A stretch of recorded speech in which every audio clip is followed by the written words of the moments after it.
The stream that is being considered is an unnamed drainage stream that carries the runoff from a drainage area that includes parts of Alumni Drive and the University of Kentucky Arboretum, as well as the soccer and softball athletic complex in UK's South Campus.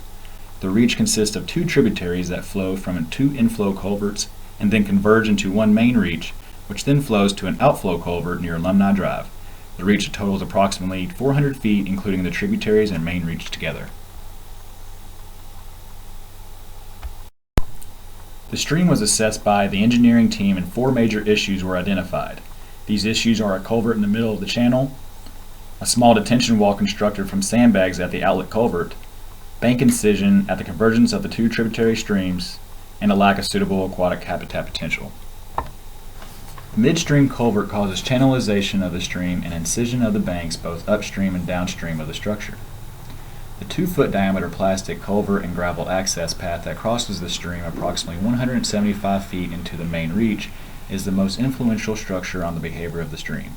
It is the cause of the incision and erosion that is prevalent for most of the main reach of the stream, and it dictates the slope of the channel both upstream and downstream.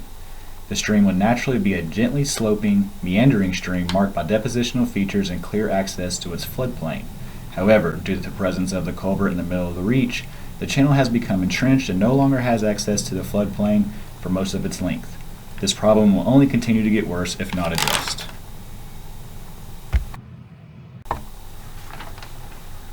The eroded bank at the beginning of the main reach causes embeddedness further downstream and limits habitat for macroinvertebrates. At the intersection of the two tributary streams, the faster of the two causes a bend in the initial portion of the main reach. As the stream meanders back, the outside bank of the meander has become heavily eroded. This adds a substantial amount of unneeded sediment into the stream at the beginning of the reach and causes embeddedness further downstream. This contributes to the habitat issue and higher velocities downstream. The lack of potential habitat causes an unhealthy biologic condition and poor aesthetic appeal for the stream. During the inspection of the stream, the engineering team conducted a rapid bioassessment protocol on the main reach of the stream to estimate the biologic condition and potential for habitat. It was determined that the stream was in poor biologic condition. The major areas that contributed to this rating were the embeddedness of the channel, the lack of bank stability, and the lack of vegetated protection and cover. As you can see, the floodplain is mowed all the way to the bank.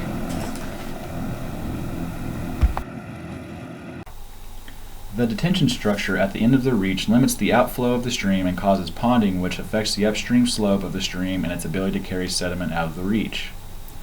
This stream flows out of the drainage basin at a culvert that runs under Alumni Drive at the southeast corner of the reach.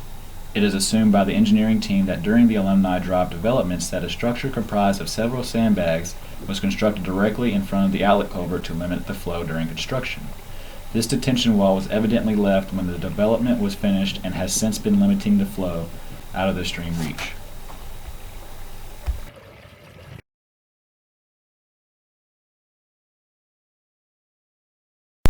The culvert in the middle of the reach needs to be removed.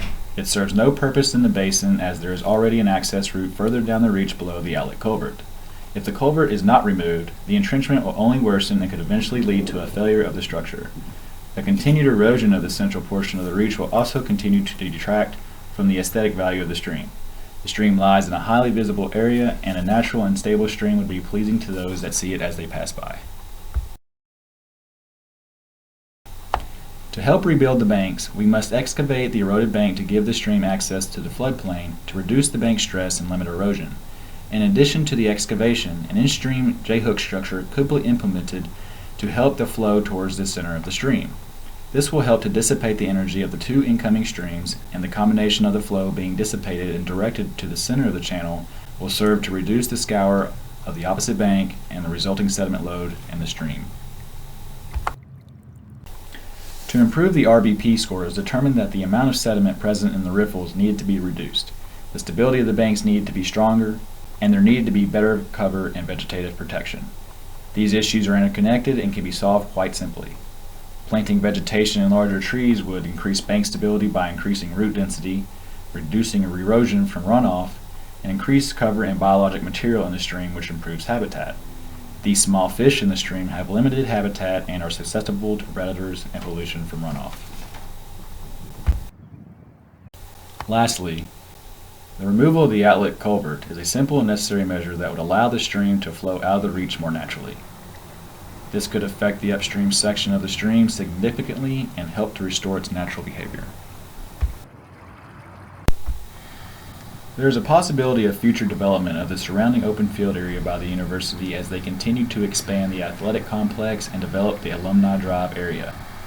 Taking this into account, the team determined that a large-scale restoration would not be financially feasible or efficient, and the most reasonable restoration action for this reach would be a limited restoration.